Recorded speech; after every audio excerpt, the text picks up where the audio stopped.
continuamos con Notimundo a la Carta.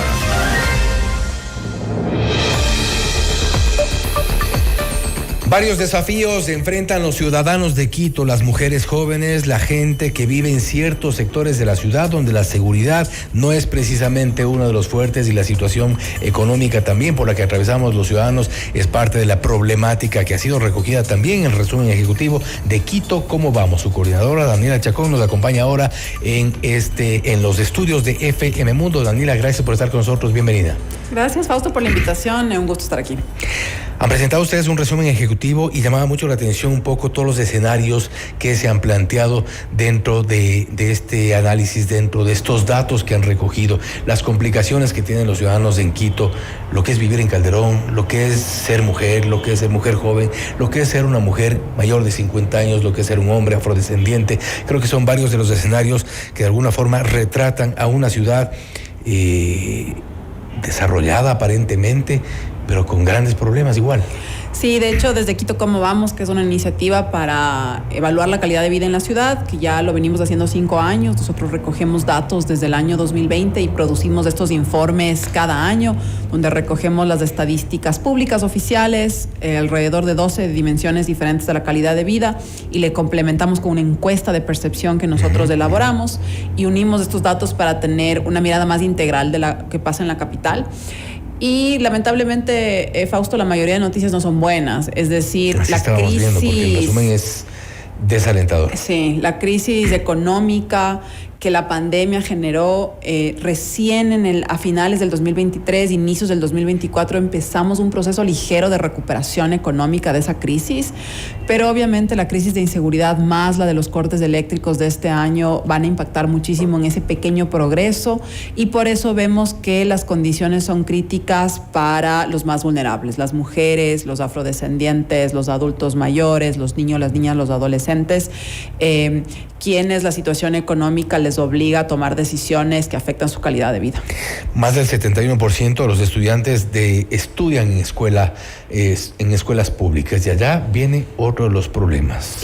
Uno de los principales problemas en la educación en Quito es primero que la mayoría de estudiantes, como bien dices, más del 70% estudian en escuelas públicas, pero la educación superior es principalmente privada autofinanciada. El 66% de los estudiantes matriculados en educación superior lo hacen en universidades privadas.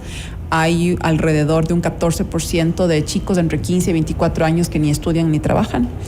Y la tasa de desempleo para jóvenes, los NINI. Y la tasa de desempleo de jóvenes es la más alta de todos los grupos etarios, lo que te muestra que para los jóvenes en Quito un camino de desarrollo profesional no necesariamente es posible y se enfrentan a condiciones de empleo precarizado.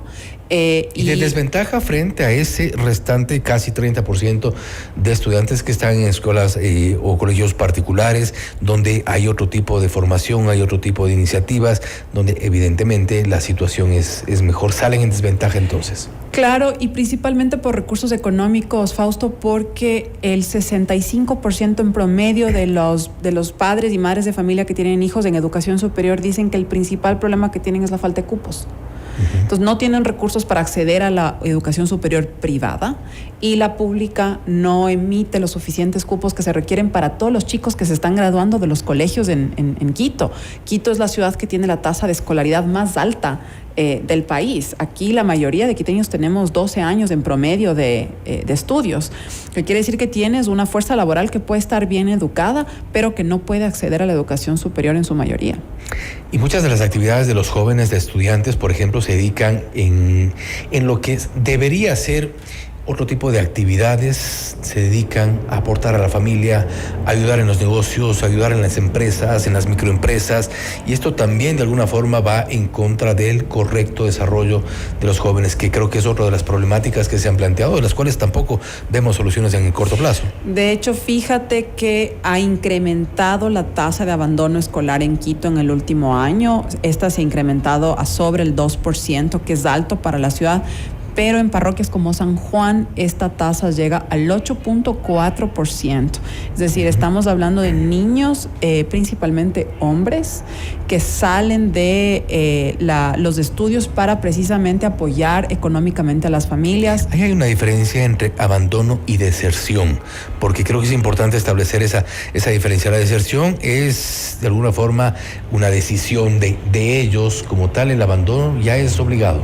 Son condiciones externas, exactamente, son condiciones externas que llevan a los niños y a las niñas a salir de las escuelas, violencia, temas relacionados con necesidades económicas, embarazo adolescente, entre otros. Y la composición de las empresas en Quito, por ejemplo, el 92% de empresas formales en Quito son micro y pequeñas empresas.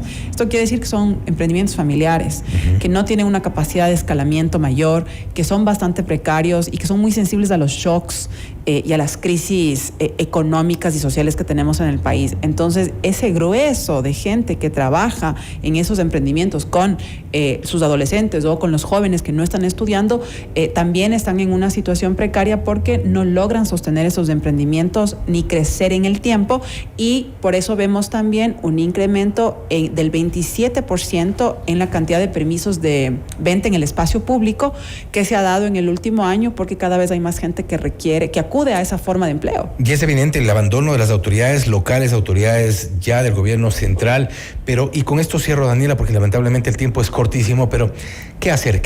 ¿Cuál es el primer paso para cambiar esta realidad que no nos da una buena expectativa de lo que pueda pasar más adelante? Creo que utilizar los datos y la evidencia para el desarrollo de políticas públicas es clave, es decir, no es tener que inventarnos el agua tibia, sabemos cuáles son los problemas. ¿Hay la voluntad de desarrollar políticas públicas? Se requiere que sean de manera coordinada, porque el tema de empleo no lo resuelve el municipio, sino el gobierno nacional, y esa bronca política, digamos, o la falta de coordinación sí está afectando a las políticas que se pueden implementar de manera más efectiva en Quito, y de ahí también nosotros como ciudadanos, ¿no? Asumir aquellas cosas que sí recaen en nuestra responsabilidad, que van a poder encontrar toda esa información en el informe, en nuestro sitio web, www.quitocomovamos.org, para que puedan explorar estos datos y también utilicen esa información para exigir a las autoridades las acciones que corresponden. Exigir a las autoridades y generar propuestas. Daniela, nuevamente, gracias por haber estado con nosotros. Gracias, interesantes Fausto. Cifras, preocupantes, sin embargo.